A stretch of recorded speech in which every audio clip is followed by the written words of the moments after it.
Donald Trump attended an official campaign event in New Hampshire where he clumsily transferred a nickname from a previous political opponent to President Biden and then spewed incoherent, unsubstantiated lies to his cultish audience. Intrigued? Then click that like and subscribe and enjoy the video.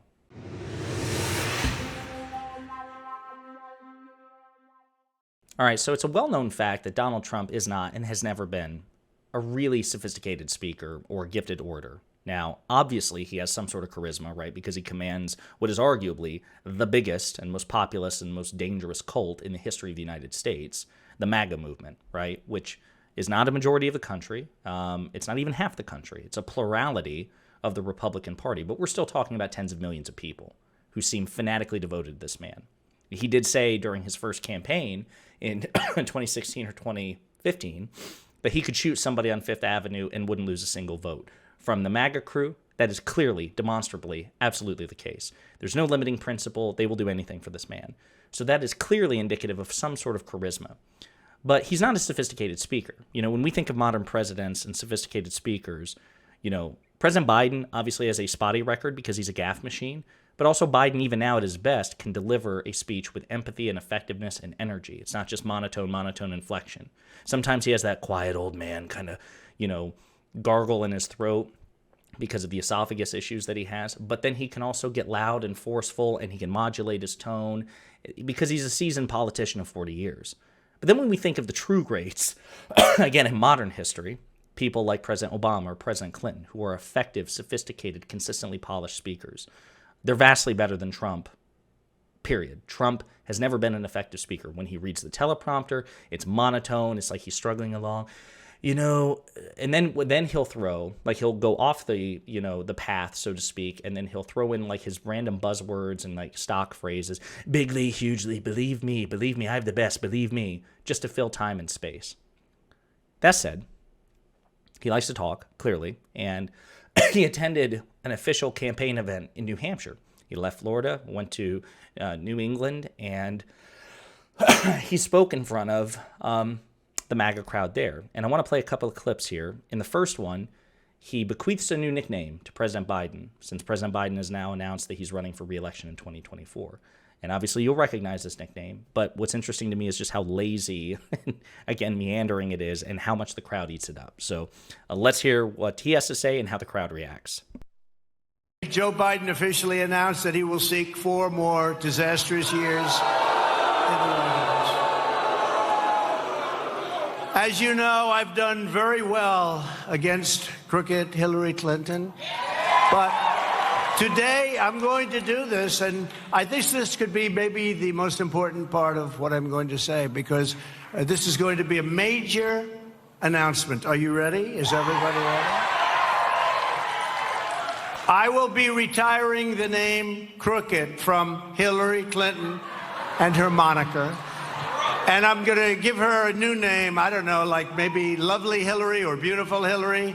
But I'm going to retire the name Crooked so that we can use the name for Joe Biden, because he'll be known from now on as Crooked Joe Biden.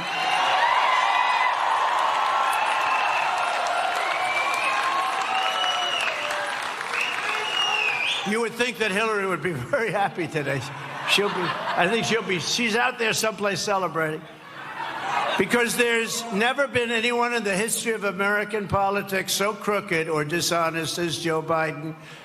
And the press absolutely refuses to report it, all that press back there. Because frankly, they're just as crooked as he is, and they are. They're just as crooked. It's fascinating stuff, isn't it?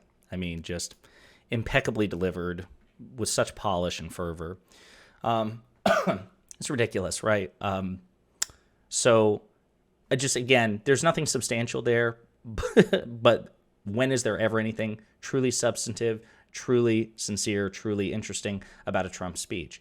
It's just one empty platitude after another, and the crowd eats it up. But it's interesting because I also believe in Trump's very crude, stupid brain. I bet he thinks to himself, you know what? When I called Hillary Clinton crooked in 2015, 2016, I did beat her. I still lost by 3 million popular votes because as unpopular as Donald Trump was even more unpopular, even then. But he won, he won the election. And I bet he's associating with it. I think it's because I called her crooked. I think it was the power of the nickname allowed me to walk into the White House.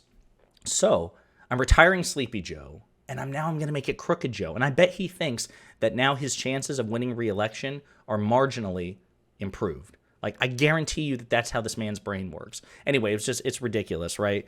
But he felt the need to, that's the most important thing. Guys, I believe, quite frankly, this is the most important thing that I have to say today.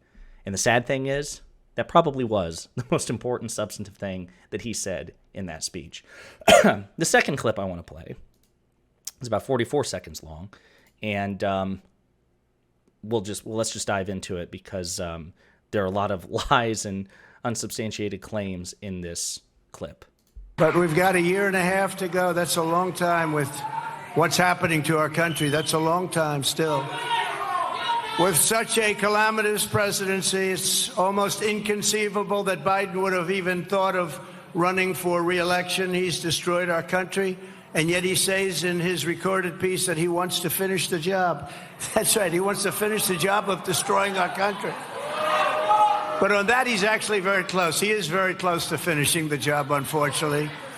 One of the most important issues in this campaign will be which candidate can rescue. And this country needs a rescuing. We have to rescue America from the wreckage of the Biden economy.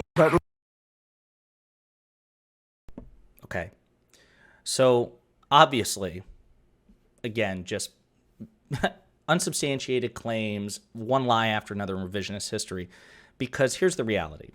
And I understand that sometimes it's hard to remember this because a lot of us are just not inundated in politics. Like, I have a formal education in it. I obsessively watch and listen to C-SPAN and news reporting and political commentary, but most other people have different hobbies. They have families and all these things. So sometimes it's hard to keep track of this, but here's the reality.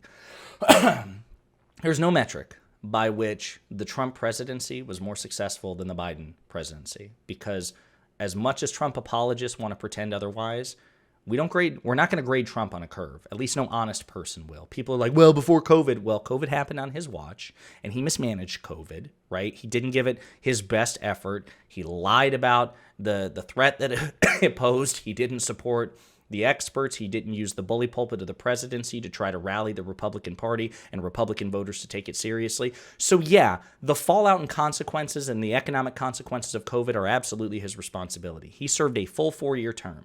We're not only grading him for just the first 3. The fact of the matter is he inherited a pretty cushy deal from the Obama administration. Trump did, right? And then in 4 years, he drove it into the ground. Whereas the Biden administration, like every Democratic president in the past 30 or 40 years, they inherited a mess. He inherited a mess from his Republican predecessor. And look at just some of the accomplishments that he has pulled off with narrow majorities in the legislature and a Republican Party that was just predisposed to fight him from the beginning. 12 million jobs have been created.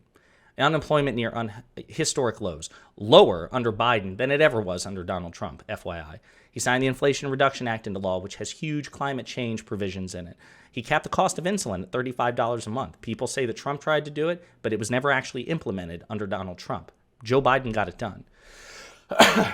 The bipartisan infrastructure bill. For years, Donald Trump said, we're going to improve infrastructure. We're going to get an infrastructure deal. Donald Trump failed, even when his party had the congressional majority. He failed to get it done. Biden got it done in 1 year. Trump failed to get it done in 4. Biden is already objectively superior to Donald Trump, whether you like it or not.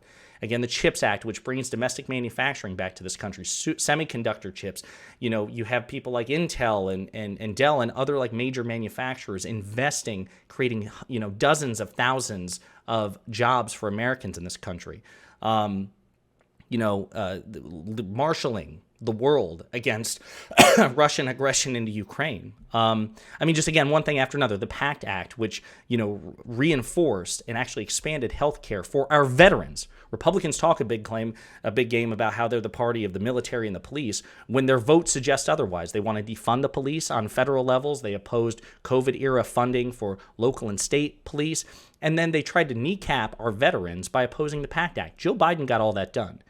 Whether you like Joe Biden or not, it is simply a fact. When you compare the list of accomplishments that has happened under Biden's watch versus Trump, Biden is objectively superior. And we have to remind everybody of that, whether they like it or not, whether they have their criticisms of Biden or not. There is no metric by which Trump is a superior president to Joe Biden. Deal with it.